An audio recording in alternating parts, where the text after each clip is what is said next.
तो आज हम लोग क्लास 8 का एक चैप्टर है फोर्स एंड प्रेशर। तो ये फोर्स और प्रेशर चैप्टर को अच्छे से आज हम लोग पढ़ने वाले हैं। तो सबसे पहला बात आता है कि जो हेडिंग हम लोग का है फोर्स और प्रेशर, उसमें से पहले हम लोग फोर्स वाला जो पार्ट है उसको करेंगे। तो हम लोग सबसे पहले फोर्स के बारे में जानेंगे कि आखिर फोर्स किसको कहेंगे, है ना, किसको हम लोग फोर्स कहेंगे। तो बोलता है जब कोई भी ऑब्जेक्ट को, किसी भी ऑब्जेक्ट को अगर हम लोग पुल कर दें और पुश कर दें, कोई भी चीज को अगर हम लोग पुश करें या पुल करें तो उसी को हम लोग फोर्स कहते हैं। क्या कहते हैं? फोर्स कहते हैं। यानी अगर कोई भी सामान अगर रखा हुआ है इस तरह से, डब्बा उब्बा है, घर में अक्सर हम लोग इधर उधर डब्बा उब्बा को धक्कन के इन्होंने करते रहते हैं। दरवाजा खोलते हैं, दरवाजा को धक्का दे के जब खोलते हैं तो उस समय भी हम लोग क्या लगाते हैं? फोर्स लगाते हैं। तो ये वर्ड को समझना है कि फोर्स, और फोर्स दो चीज से आपको समझना है। एक तो पुश करने वाला का भी फोर्स बोलेंगे और दूसरा हम लोग पुल वाला को भी क्या बोलेंगे? फोर्स बोलेंगे। पुश का मतलब क्या होता है? धक्का देना। क्या देना? धक्का देना। पुश का मतलब धक्का देना होता है और पुल का मतलब होता है खींचना। तो जब किसी भी चीज को हम लोग खींचते हैं तो वो भी क्या कहलाता है? फोर्स कहलाता है। और अगर हम लोग धक्का देते हैं तभी क्या होता है? वो फोर्स कहलाता है। अब हम लोग कहाँ पे ऐसा देखते हैं कि कहीं, मतलब किस जगह ऐसा देखते हैं कि हम लोग खींच रहे हैं, धकेल रहे हैं? तो तुम लोग देखा होगा जब दोस्ती यारी में साइकिल चलाते रहता है तो एक दो को क्या करता है, आगे से चला रहा है तो पीछे से उसका कैरियर पकड़ के खींच देता है। उससे हम लोग का साइकिल क्या हो जाता है? रुक जाता है। यानी वहां भी हम लोग क्या कर रहे हैं? फोर्स लगा रहे हैं। बस कौन सा फोर्स लगा रहे हैं? खींचने वाला लगा रहे हैं। खींचने का मतलब समझ रहा है? उसको हम लोग पुल कर रहे हैं। पुश का मतलब धक्का देना। जब लोग कुआं से बाल्टी से पानी खींचते हैं तो वहां भी हम लोग क्या करते हैं? पुल करते हैं, खींचते हैं। दरवाजा जब खोलते हैं उस समय हम लोग क्या करते हैं? पुश करते हैं। लेकिन जब दरवाजा लगाना होता है तो हम लोग क्या करते हैं? उसको खींच के ऐसे लगाते हैं, यानी पुल करते हैं। तो समझ में आ रहा है कि पुल या पुश को हम लोग क्या कहते हैं? फोर्स कहते हैं। याद रहेगा, दो शब्द को याद रखना। पुल यानी खींचना और पुश यानी धक्का देना। तो ये याद रखना, खींचना और धक्का देना। तो इतना तो समझ में आ गया है ना कि फोर्स किसको बोलेंगे? तो ये पुश और pull on an object is called force. Force is a vector quantity. ये शब्द को समझोगे कि वेक्टर क्वांटिटी किसको बोलते हैं। तो याद रखना, वेक्टर क्वांटिटी का मीनिंग होता है कि जिसमें वैल्यू भी मिलेगा तुमको और उसका डायरेक्शन भी मिलेगा। जैसे हम लोग फोर्स लगाते हैं ना, फिक्स डायरेक्शन में फोर्स लगाते हैं। जैसे दरवाजे हम लोग फोर्स लगाते हैं तो फिक्स डायरेक्शन लगाते हैं, ठीक है, जिसमें फिक्स डायरेक्शन पर लगाते हैं। और वैल्यू मतलब 10 न्यूटन फोर्स पे। हम लोग जानते हैं कि फोर्स का जो ऐसा यूनिट होता है न्यूटन होता है ना, और नहीं जानते हैं तो जान लेना, अभी जैसे बताएंगे। लेकिन फोर्स का जो एस यूनिट होता है वो न्यूटन होता है। न्यूटन साइंटिस्ट के द्वारा ही दिया गया था। तो वेक्टर क्वांटिटी जो होता है उसमें दो चीज होता है। वो दो चीज क्या क्या होता है तो आपको याद रखना। एक तो मैग्नीट्यूड होता है। क्या होता है? मैग्नीट्यूड। एक को बोलते हैं हम लोग मैग्नीट्यूड। मैग्नीट्यूड मतलब अमाउंट, है ना, याद रखना। अमाउंट भी होता है और कहीं कहीं किसी सेंस पर हम लोग लेंथ को भी हम लोग मैग्नीट्यूड के तौर पे लेते हैं, ठीक है। और दूसरा क्या होता है? डायरेक्शन। क्या होता है? डायरेक्शन होता है। और डायरेक्शन का मतलब सबको मालूम है, क्या? दिशा है कि नहीं। तो ये दो चीज को हम लोग क्या बोल देते हैं? एक शब्द में वेक्टर क्वांटिटी कहते हैं। एंड देखो लिखा हुआ है ना, इसका एसआई यूनिट क्या होता है? न्यूटन होता है। क्या होता है? न्यूटन होता है। एसआई का फुल फॉर्म? हाँ, एसआई का मतलब होता है इंटरनेशनल सिस्टम, है ना, मतलब पूरे अंतरराष्ट्रीय में इसका हम लोग यूज होता है। इसीलिए हम लोग बोलते हैं इसको सिस्टम। एस से हो गया सिस्टम, SYS, है ना, SYSTEM सिस्टम हो गया। और आई का मतलब हो गया इंटरनेशनल। इंटरनेशनल मतलब पूरा अंतरराष्ट्रीय इसका यूज करता होगा, इस सिस्टम का, यानी कि न्यूटन का, ठीक है। फोर्स को अलग अलग जगह पे अलग अलग हम लोग मापते हैं, लेकिन याद रखना इसका SI मतलब पूरा अंतरराष्ट्रीय में इसका यूज होता है न्यूटन के तौर पे, ठीक है। फिलहाल जब तुम लोग ऊपर क्लास में पढ़ोगे कि फोर्स को इस तरह से भी डिफाइन किया जाता है कि जब किसी भी ऑब्जेक्ट का जो वजन होता है उसको मास से करते हैं, और जब उसमें एक्सेलरेशन आ जाता है तो उसको हम लोग क्या कह देते हैं, फोर्स कर देते हैं। यानी फोर्स जो होता है अपने आप में प्रोडक्ट होता है दो चीज का, मास का और एक्सेलरेशन का। तो मास जो होता है हम लोग जानते हैं, मास यानी केजी से मेजर करते हैं, मास मतलब केजी से, और एक्सेलरेशन का मतलब होता है कि मीटर पर सेकेंड स्क्वायर। और यही वाला पूरा को ही एक शब्द में हम लोग न्यूटन बोलते हैं। किसको? केजी मीटर पर सेकेंड स्क्वायर को ही एक शब्द में हम लोग न्यूटन कहते हैं। याद रहेगा? तो पूछेगा न्यूटन किसको बोलते हैं, तो बोलना 1 केजी मीटर पर सेकेंड स्क्वायर को ही 1 न्यूटन कहते हैं। 1 केजी पर मीटर पर सेकेंड स्क्वायर को ही 1 न्यूटन कहते हैं। ये एम क्या होता है? जैसे मान लो मेरा वजन, ठीक है, मेरा मास 50 केजी, तो हम यहाँ 50 रखेंगे, और हमको कोई मान लो धक्कल दिया, हम गुड़कने लगे, तो मेरे जो गुड़कने लगे तो वहां जो एक्सेलरेशन मेरा होगा वो यहाँ पुट करेंगे, और दोनों को मल्टीप्लाई करके हम लोग निकाल लेंगे कि मेरे पे कौन कितना फोर्स लगाया। ठीक है, जैसे घर के सामान में हम लोग फोर्स लगाते हैं, टेबल कुर्सी इधर उधर ढक लेते रहता है, घास कहते रहते हैं, तो सब क्या कहलाता है? फोर्स कहलाता है। तो फिलहाल अभी सबसे पहला बात क्या बताएं? फोर्स। तो फोर्स में आपको 2 शब्द याद रखना है कि पुश और पुल। अगर पुश या पुल हम किसी भी ऑब्जेक्ट को करते हैं तो वो क्या कहलाएगा? फोर्स। और दूसरा बात कि फोर्स का SI यूनिट मतलब किस चीज से मेजर करते हैं, तो याद रखना न्यूटन। और न्यूटन का मीनिंग कहां से निकल के आता है? केजी मीटर पर सेकेंड स्क्वायर से। केजी मीटर पर सेकेंड स्क्वायर से ये निकल के आता है, क्योंकि मास का यूनिट होता है केजी और एक्सेलरेशन का यूनिट होता है मीटर पर सेकेंड स्क्वायर। और दोनों जब मिल जाता है तो जाता है केजी मीटर पर सेकेंड स्क्वायर, जिसका पूरा मीनिंग निकलता है न्यूटन, जिसको शॉर्ट में हम लोग लेते हैं एम। यहां तक तो क्लियर है? अब एक और यहाँ देखो एग्जाम्पल लिया गया है। यहाँ पे जैसे पहला एग्जाम्पल लिया गया है कि राम पिक, मतलब राम पकड़ता है, उठाता है, यानी देखो भाई पुल मतलब खींचा, एगो एप्पल को खींचा, कहां से? बास्केट से। तो Ram picked 1 apple by pulling from the fruit basket. तो फलों के बास्केट से राम क्या करता है? एगो फल उठाया मतलब ऐसे खींचा है, उठाना मतलब क्या? उसको पकड़ के उठाया मतलब उसको पकड़ के खींचा है। तो यहाँ तक तो बात समझ में आ गया, यहाँ पे खींच रहा है यानी मतलब फोर्स लगा रहा है। दूसरा देखो कि बैट्समैन हिट्स पुश अ क्रिकेट बॉल। अब मान लो जब बॉलर बॉलिंग करता है, गेंदा जाता है, बैट्समैन क्या करता है? पुश करता है, धकेलता है, क्या कर रहा है? धकेल रहा है। तो जहां पे फोर्स लग रहा होगा यहाँ वहां पे 2 ही चीज हो रहा होगा, या तो पुश हो रहा होगा या तो फिर पुल हो, ये 2 ही चीज हो रहा होगा। कुछ भी करो 2 ही चीज होगा अगर फोर्स लग रहा है तो। अब इसके आगे की अगर बात करते हैं, देखो कि पुश में कौन सा चीज को पुश में हम लोग काउंट करते हैं। जैसे किक करना, किक मतलब पैर से जब हम लोग मारते हैं तो क्या हुआ? पुश किए, पैर से मारे मतलब क्या? पुश किए।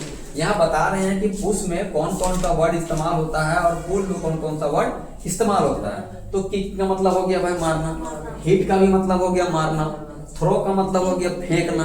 तो फेंक रहे हैं मतलब क्या कर रहे हैं? कहीं ना कहीं तो पुश तो कर रहे हैं ना। फिर सब तो है पुशिंग। किसी पुल का मतलब ध्यान देना, पुल में तुम्हारा क्या क्या वर्ड आ रहा है। तो पुल का मतलब होता है, अभी बताया, पुश मतलब धक्का देना, और पुल का मतलब है खींचना। जैसे अभी वो एप्पल उठाया तो खींच रहे थे। लिफ्ट में देखो उठता है मतलब खींचता है। फिर तुम्हारा शूटिंग है ना, शूट करने के टाइम भी, और ये पुलिंग मतलब खींचने के टाइम भी। मतलब शूट मतलब किसी चीज को क्या करने के लिए, खींचने में भी इसका इस्तेमाल होता है। मतलब पुल का मतलब हो गया भाई, जहां पुल आया मतलब समझो प्रकार तुम खींच रहा है। ठीक है, जहां पे खींचने से संबंधित शब्द आ गया मतलब समझो को पुश और पुल हो रहा है, और धकेलने से संबंधित कोई चीज अगर मिल रहा है वो तुम्हारा क्या हो रहा है? पुश हो रहा है। ठीक ना? ठीक है, तो यहाँ जो फ्लिकिंग तुम लोगों को बोले, फ्लिकिंग का मतलब क्या होगा? चाबुक से मारना। हाँ, तो यहाँ लिख देते हैं, देखो फ्लिकिंग का मतलब था किसी को चाबुक से मारना। पहले मारता था आदमी लोग को भी, है ना, चाबुक से, घोड़ा को मारता था, तो चाबुक से मारना। मालूम है चाबुक कौन सी का बनता था? मगरमच्छ का छाल से बनता था जी, है ना। ये फ्लिकिंग का मतलब हो गया चाबुक, और भाई फ्लिकिंग पूरा मतलब हो गया चाबुक से मारना। चाबुक जो होता है बनता है तुम्हारा मगरमच्छ के छाल से, जो महंगा वाला आता है, ठीक है, सस्ता वाला भी आता है, बेल्ट का बनता है। अब लोग बात करते हैं जब हम लोग फोर्स लगाते हैं तो क्या क्या देखने को मिलता है। तो सबसे पहला हम लोग का बात आ रहा है इफेक्ट ऑफ फोर्स में कि an external force acting on object can change. जब हम लोग फोर्स लगाते हैं तो क्या क्या चेंजेस होने का चीजें हम लोग को मिलता है, क्या क्या देखने को मिलता है। तो सबसे पहला बताया जा रहा है कि फोर्स लगा के हम लोग किसी भी ऑब्जेक्ट का देखो क्या क्या बदल सकते हैं, शेप बदल सकते हैं और उसका साइज बदल सकते हैं। शेप का मतलब आकार, जैसे है सिलेंडर के शेप में और उसको हम लोग बदल दिए स्फेरिकल के शेप में, है क्यूब के शेप में और उसको हम लोग चेंज कर दिए क्यूबॉइड के शेप में। तो ये सब शेप हुआ। और साइज हो गया छोटा बड़ा, जैसे रबड़ का साइज छोटा होता है उसको खींच के हम लोग क्या कर देते हैं, बड़ा कर देते हैं। तो वहां भी तो हम लोग खींच रहे हैं ना, खींच मतलब फोर्स लगा रहे हैं। तो फोर्स लगा के हम लोग सबसे पहला बात क्या कर सकते हैं, शेप और साइज को चेंज कर सकते हैं। ये पहला वाला का देखो एक एग्जांपल यहाँ पे है। ये हम लोग के पास जो डॉ होता है, डॉ मतलब जो आटा का जो गोंद समझते हैं, छोटा वाला गोंद जो होता है जिसको बेल के अंदर रोटी बनाते हैं। तो जो डॉ होता है, डॉ बोलो, डॉ जो होता है उसको हम लोग क्या करते हैं, फोर्स लगा लगा के उसको हम लोग एकदम सर्कल के शेप में कन्वर्ट कर देते हैं, मतलब चपाती में कन्वर्ट कर देते हैं, रोटी में उसको कन्वर्ट कर देते हैं। तो यहाँ क्या हुआ, उसका शेप बदल गया और शेप बदला और साइज भी उसका बदल गया। देखो ताकि छोटा सा था बड़ा हो गया। दूसरा बोलता है कि the state of motion of object. हम लोग फोर्स लगा के देखना, हम लोग फोर्स लगा के कोई चीज रुकल चीज रहता है, जैसे कोई चीज रुकल है, फुटबॉल रुकल है मान लो, तो शुरू में इसमें हम लोग क्या करते हैं, फोर्स लगाते हैं। क्या लगाते हैं, तो लेना जब फोर्स लगाते हैं तो गुड़कना लगता है, ये मोशन में आ जाता है। मोशन का मतलब चलने लगता है। और शुरू में क्या रहता है, ये रेस्ट में।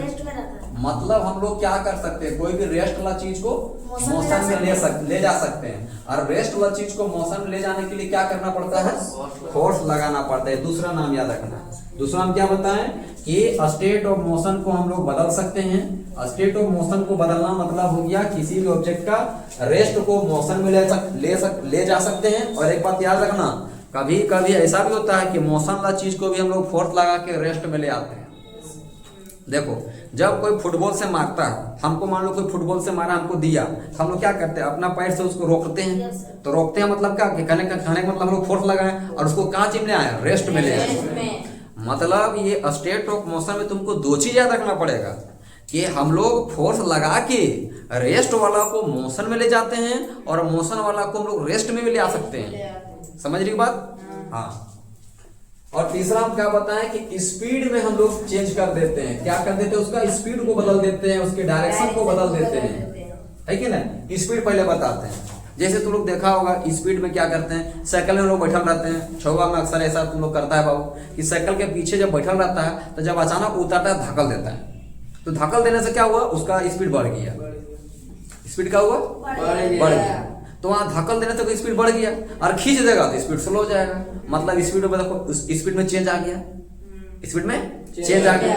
दूसरा बोला डायरेक्शन भी हम लोग बदल देते हैं। जैसे गेंदा फेंका ईस्ट से, हम लोग मार दिए उधर चला गया नॉर्थ तरफ या चला गया साउथ की तरफ, तो हम लोग क्या करते हैं, हम लोग बैट से उसका डायरेक्शन को भी चेंज कर देते हैं। तो बैट से हम लोग डायरेक्शन चेंज किया तो बैट में हम लोग क्या लगाए, फोर्स लगाए। तो फोर्स लगाए तो हम लोग क्या किया, उसका डायरेक्शन को भी चेंज कर दिए। तो बात समझ में आ रहा है कि फोर्स लगा के हम लोग क्या क्या चीजें कर सकते हैं। सो समझ में आ रहा है बात कि फोर्स लगा के हम लोग क्या क्या कर सकते हैं। सो पहला में बताएं कि फोर्स लगा के हम साइज और उसका शेप बदल सकते हैं।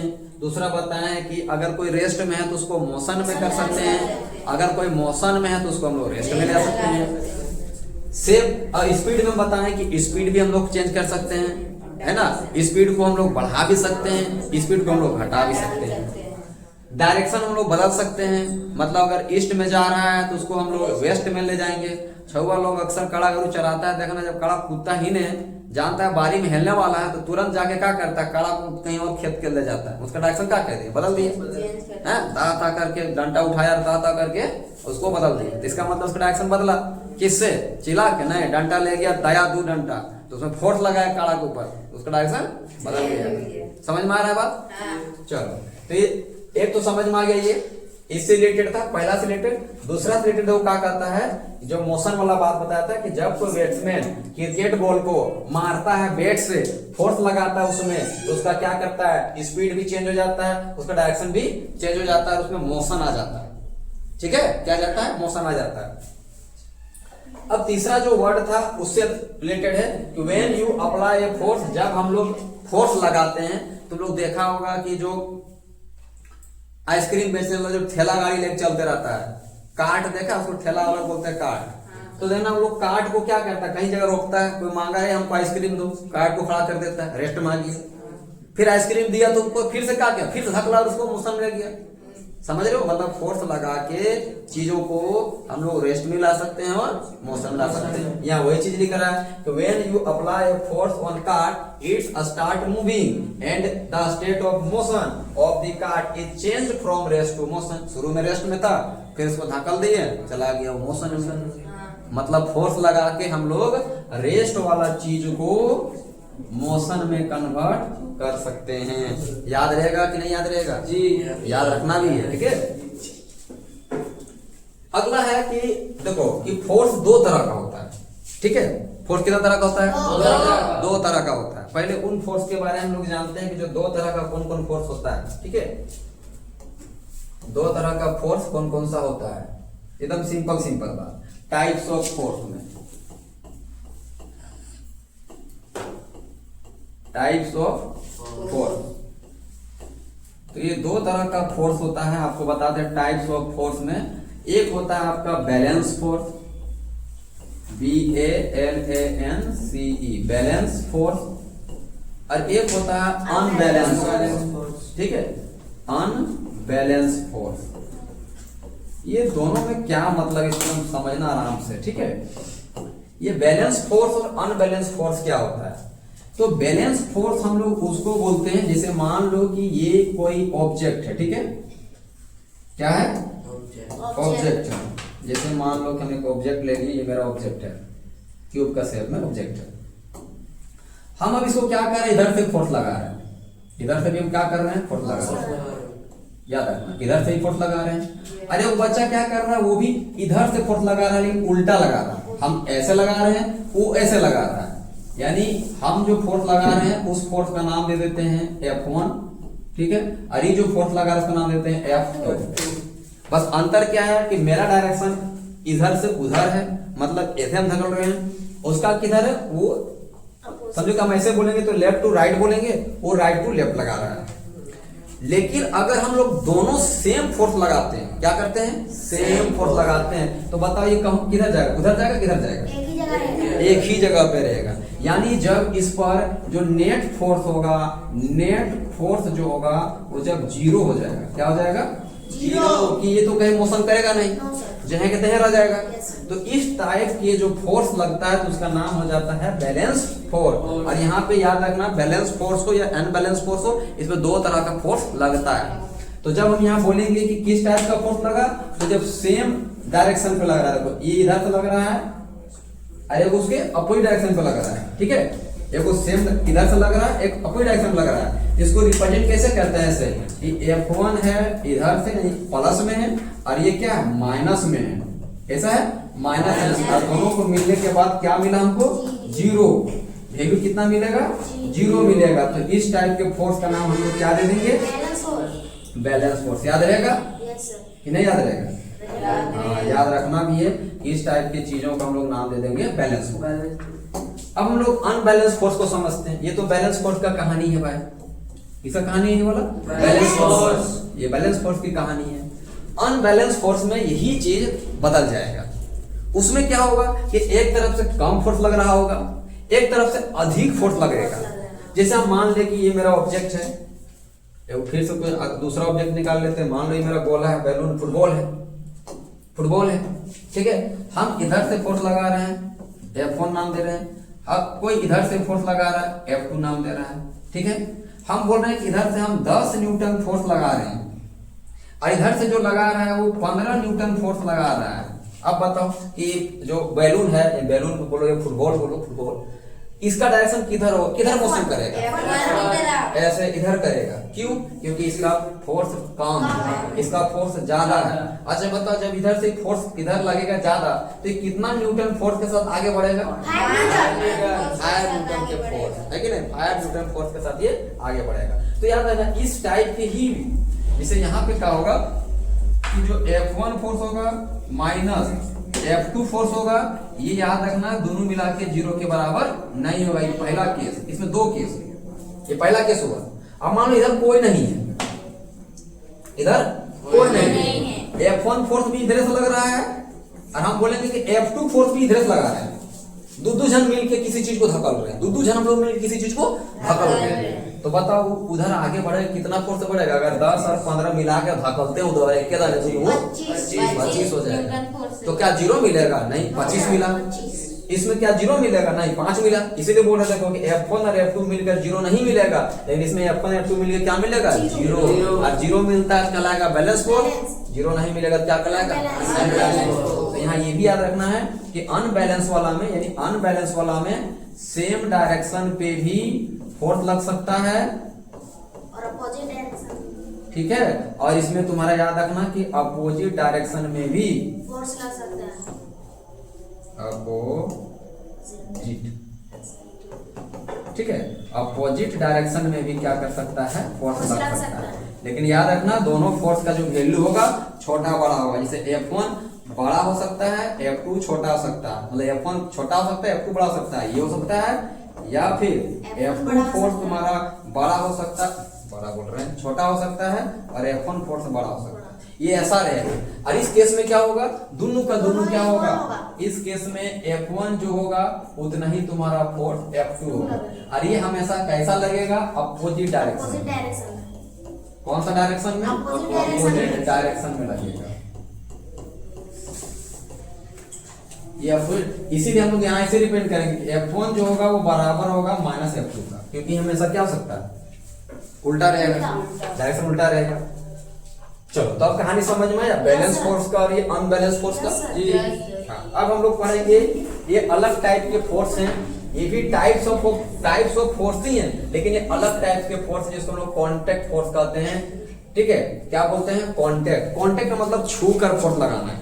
कॉन्टेक्ट यानी छू कर फोर्स लगाना है, पता नहीं लगाना है, छू कर फोर्स लगाना, मतलब फोर्स लगाने के समय छुआएगा, हाथ छुआएगा, है ना, पैर छुआएगा, जैसे पैर से धकल रहा है, शरीर छुआएगा अगर शरीर से लगा रहा है, मतलब बॉडी टच करेगा। एक बॉडी दूसरे बॉडी पे जब टच करेगा तो वैसे फोर्स का हम लोग क्या नाम दे देंगे? Contact force. तो यहाँ देखो कौन कौन सा कॉन्टेक्ट फोर्स पढ़ेंगे। तो दो तरह का कॉन्टेक्ट फोर्स होगा। एक का नाम होता है मस्कुलर फोर्स, क्योंकि मसल द्वारा लगाया गया फोर्स। और एक होता है फ्रिक्शनल फोर्स, जो जमीन में एक ऑब्जेक्ट के दूसरे ऑब्जेक्ट के बीच में फोर्स लगता है। तो पहले हम डेफिनेशन बताते हैं कॉन्टेक्ट फोर्स, जो कि अभी बताएं। क्या बोले कि a force that can be applied, ये फोर्स अप्लाइड होता है बाय एन ऑब्जेक्ट, किसी ऑब्जेक्ट पर दूसरे ऑब्जेक्ट के द्वारा, ओनली थ्रू फिजिकल टचिंग। लिखल है ना, किसके जरिए? किसके जरिए? टचिंग के जरिए। याद रखना, देखो साफ साफ इस शब्द को याद रखना, फिजिकल टचिंग, बिना टच के नहीं भाई, टच होना चाहिए। टच होगा तभी कहलाएगा कॉन्टेक्ट फोर्स। और इस कॉन्टेक्ट फोर्स में दो तरह का फोर्स आता है। क्या क्या? मस्कुलर फोर्स और फ्रिक्शनल फोर्स। मस्कुलर फोर्स तुम लोग जान रहे हो, किस फोर्स को बोलेंगे? तो the force applied due to the action of muscles. तो मसल्स के जरिए जो फोर्स होगा वो क्या कहलाएगा? Muscular force. आप लोग बताए कोई एग्जांपल फटाफट बताओ कि मस्कुलर फोर्स में कौन कौन सा हम लोग काम करते हैं घर में, ऐसा कि इसमें मसल्स का काम होता है। जैसे किसी को मारते हैं तब, जब किसी को मारता है तो। और बोलो जिसमें थोड़ा अच्छा फोर्स लगा रहे हैं, है ना। तो जानो घर में जो लोग कोई सामान के इधर लगाते हैं तो फोर्स लगाते हैं, तो लिखते हैं फोर्स ऑफ कार्ट। जैसे कुछ ठेला वाला सामान है, या घर में जो टेबल कुर्सी होता है ना, क्या होता है? टेबल होता है, कुछ चेयर वगैरह रहता है, जब इधर उधर हम लोग करना रहता है साफ सफाई के दौरान, तो उस समय जो हम लोग फोर्स लगाते हैं, पकड़ के फोर्स लगाते हैं, छू के फोर्स लगाते हैं। ठीक है। और फ्रिक्शनल फोर्स में हम लोग जानते हैं कि the force which oppose the relative motion. तो कोई शब्द को याद रखना है, थोड़ा समझना है। ये रिलेटिव मोशन का मतलब क्या होता है? रिलेटिव मोशन का मतलब होता है कि देखना, जब कोई ऑब्जेक्ट किसी दूसरे ऑब्जेक्ट पे मोशन करता है तो जब उसका डायरेक्शन ऐसे रहता है, अगर इधर तो मूव कर रहा है ऐसे, तो उसका डायरेक्शन ऐसे है। लेकिन जिस सरफेस पे मूव कर रहा है, ध्यान देना, वो हमेशा किधर फोर्स लगाता है? उल्टा। इसको रोकने का काम करते रहता है। इसीलिए देखना कि जो रफ सरफेस होता है, ऊपर खावट सरफेस होता है, उसमें चीजें जल्दी रुकता है। और जो पूरा चिकन और पूरा सपाट रहता है, देखना वहां पे धीरे धीरे रुकता है। जहां धीरे धीरे रुक रहा है, इसका मतलब वहां पे फ्रिक्शन क्या है? कम है। और जहाँ जल्दी रुक रहा है इसका मतलब क्या, वहां पे फ्रिक्शन ज्यादा है। फ्रिक्शन का मतलब ये होता है कि जो मोशन को अपोज करता है, जो मोशन को रोकने का समझो कि उसके उल्टे डायरेक्शन में फोर्स लगाता है, अपोजिट डायरेक्शन में फोर्स लगाता है, उसको हम लोग का नाम देते हैं फ्रिक्शनल फोर्स कहते हैं। इसलिए लिखता है कि द फोर्स विच अपोज, क्या लिखा है, तो इस वर्ड को ध्यान देना, oppose the relative motion between two surface, ध्यान देना, दो सरफेस के बीच में कांटेक्ट होता है। क्या होता है, कांटेक्ट। और इसलिए इसका नाम दिया गया है कि कांटेक्ट फोर्स कई तो टाइप से ये, जिसका नाम क्या बोलते हैं, फ्रिक्शन या फिर फ्रिक्शनल फोर्स भी कहते हैं। फ्रिक्शन बोलो या फिर फ्रिक्शनल फोर्स बोलो। इसका एग्जांपल जैसे हम कह सकते हैं कि जब मेरा एक फुटबॉल होता है, जब हम लोग ग्राउंड में खेलते हैं, है ना, फुटबॉल जब लोग ग्राउंड में खेलते हैं तो जरा गुड़कते गुड़कते जब कोई नहीं इसको छूता है तो कुछ दूर तक जाते जाते आपने रुक जाता है। इसका मतलब फोर्स किसके किसके बीच में लगा, बैलून बॉल के सरफेस और ग्राउंड के सरफेस, है ना। तो कोई लिख दे रहे हैं फोर्स बिटवीन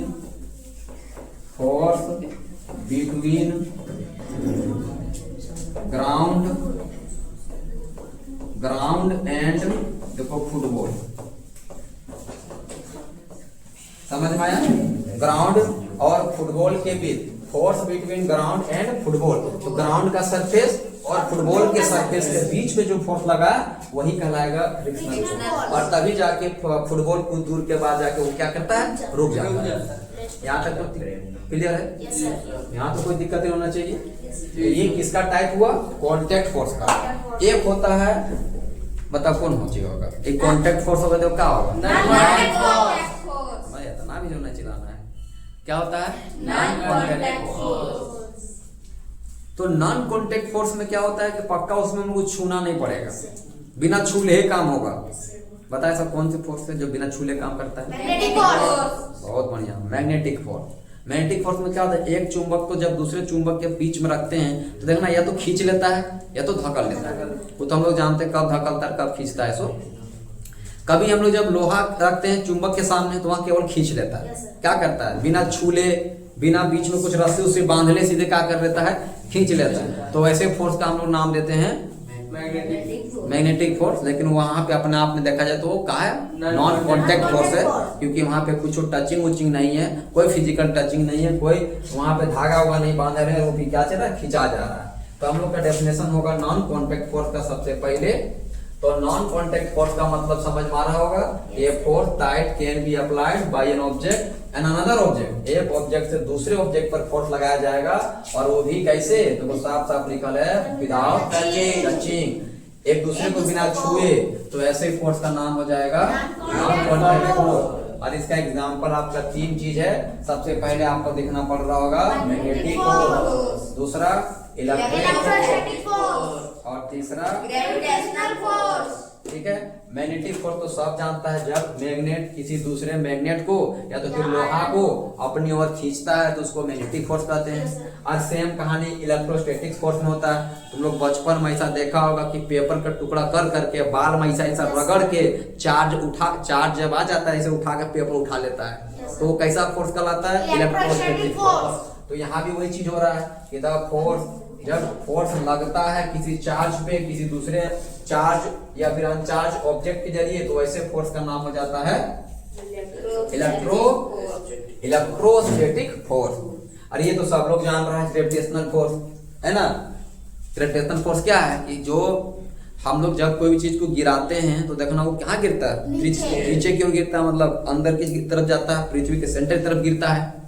तो ऐसे कैसे हो रहा है कि भाई नीचे तरफ गिरता है, तो हम लोग जानते हैं कि पृथ्वी एक अपने आप में बहुत बड़ा चुंबक है जो हर चीज को अपनी ओर क्या करता है, खींचता है, अपनी सेंटर की तरफ अट्रैक्ट करता है। और इस टाइप के हम लोग फोर्स को नाम दे देते हैं ग्रेविटेशनल फोर्स। ठीक है।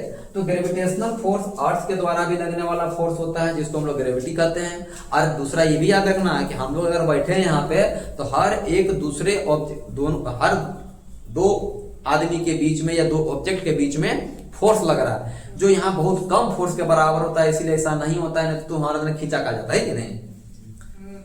तो ग्रेविटेशनल फोर्स हर वो दो ऑब्जेक्ट के बीच में लगता है। यूनिवर्स के किसी भी दो ऑब्जेक्ट के बीच में लगने वाला फोर्स को क्या कहते हैं, ग्रेविटेशनल फोर्स कहते हैं।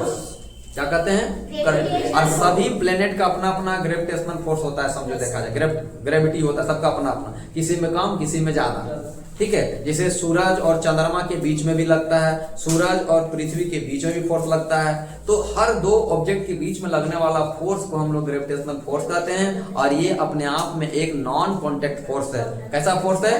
Non contact force. तो the force of attraction between two object, तो ऑब्जेक्ट के बीच का जो अट्रैक्शन वाला फोर्स होता है उसको हम लोग क्या कहते हैं? ग्रेविटेशनल फोर्स कहते हैं। याद रहेगा ना?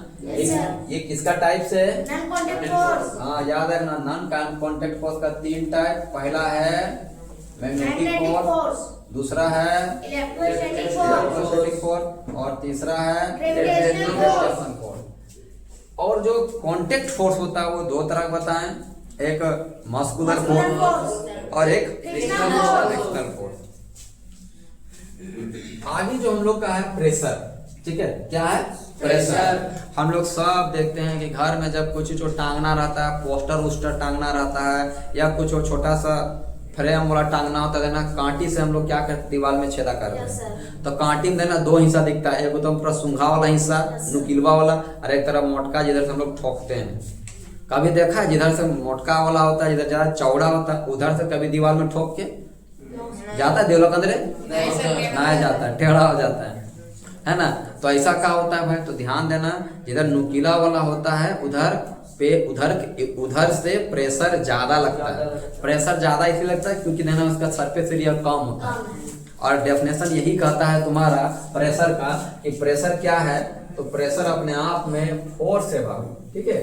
तो the force acting per unit area, जब किसी खास एरिया में जब फोर्स लगता है, किसी खास एरिया में फोर्स लगता है, तो the force acting per unit area on a surface, किसी सरफेस के किसी खास एरिया यानी एक यूनिट एरिया, एक यूनिट एरिया पे जब फोर्स लगता है तो उसी का नाम क्या हो जाता है?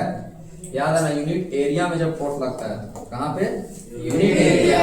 यूनिट एरिया में जब फोर्स लगता है तो हम लोग उसका नाम दे देते हैं प्रेशर। और याद रखना प्रेशर का देखो फॉर्मूला बन जाता है फोर्स बाई एरिया। क्या बनता है? Force by area. हाँ देखो प्रेशर नहीं दिख रहा होगा, थोड़ा कलर अलग है, तो यहाँ पे हम लोग लिख दे रहे हैं कि जो प्रेशर है, तो प्रेशर बराबर फॉर्मूला जाता है फोर्स बाई एरिया।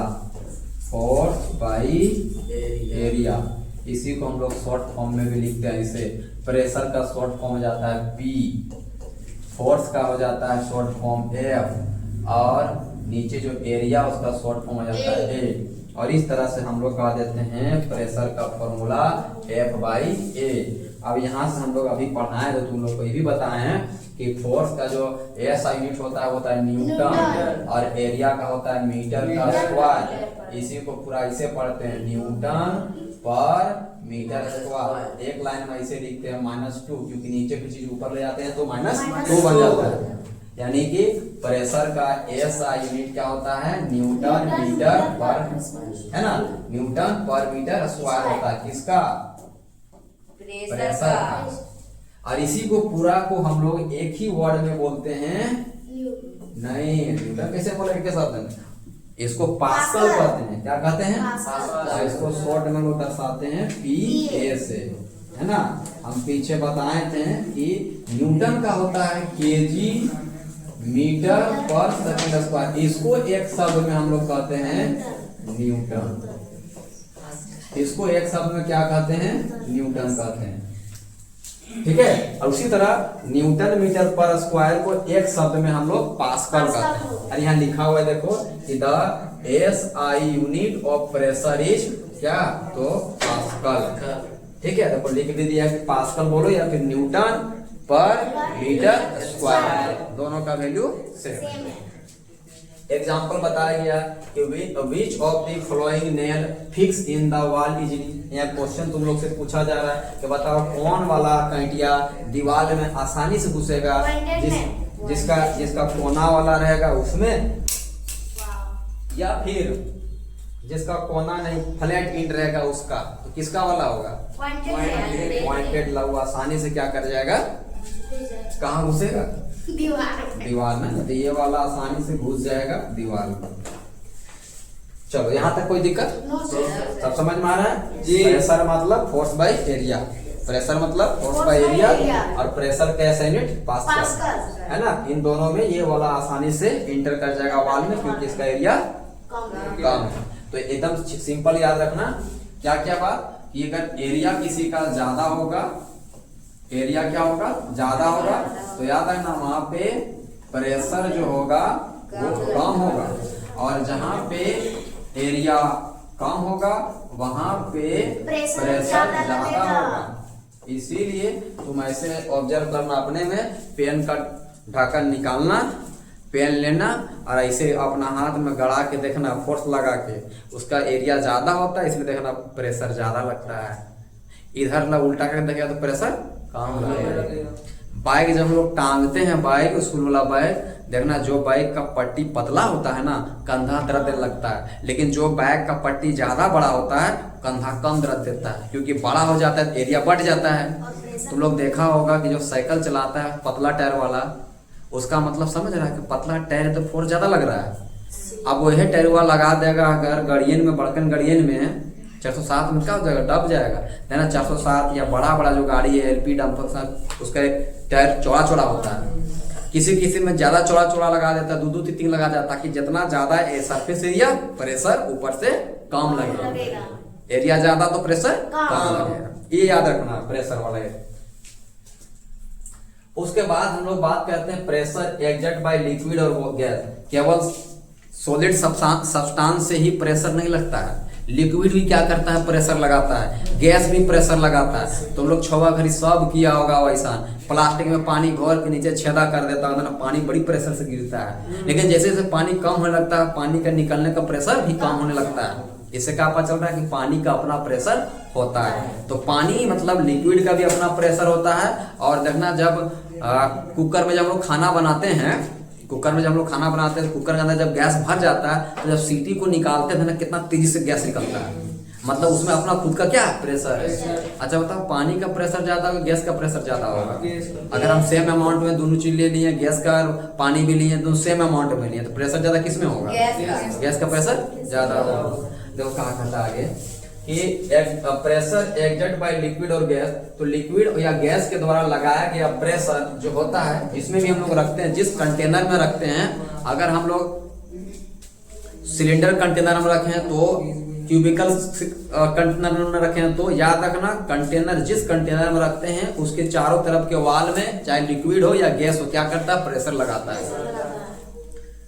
तो पहला बात याद रखना है कि लिक्विड और जो गैस है कहाँ प्रेशर लगाता है? तो बोला कंटेनर के वॉल में।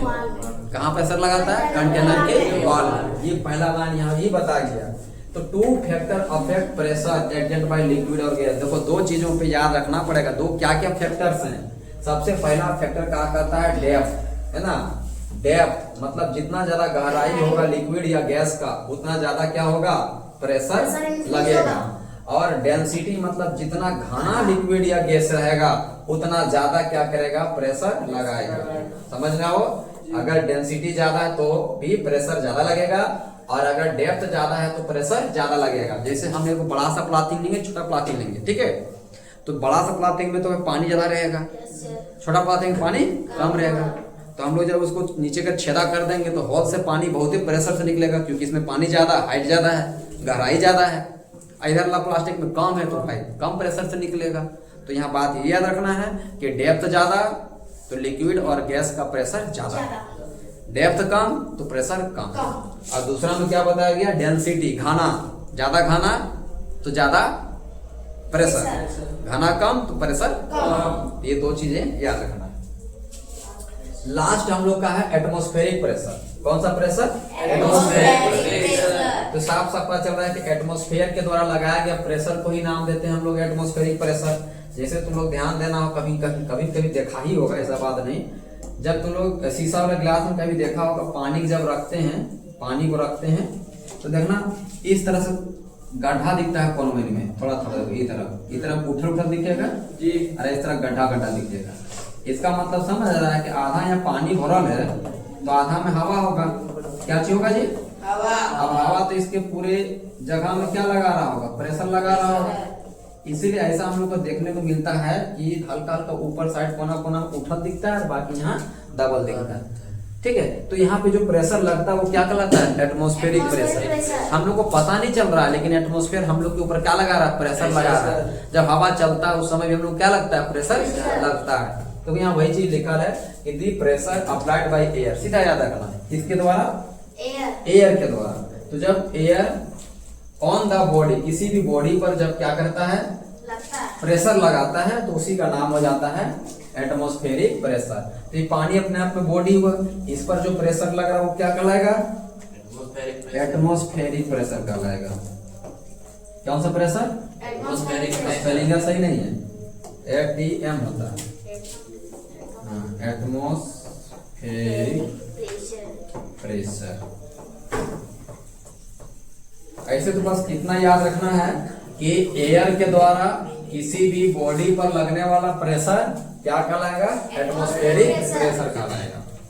फिलहाल यहाँ तक ही हम लोग का नोट्स है, कुछ कुछ चीजें और है उसको फिर बाद में देख लेंगे। ठीक है, समझ में आ रहा है कि नहीं आ रहा है? यहाँ तक चीजें सब क्लियर है ना?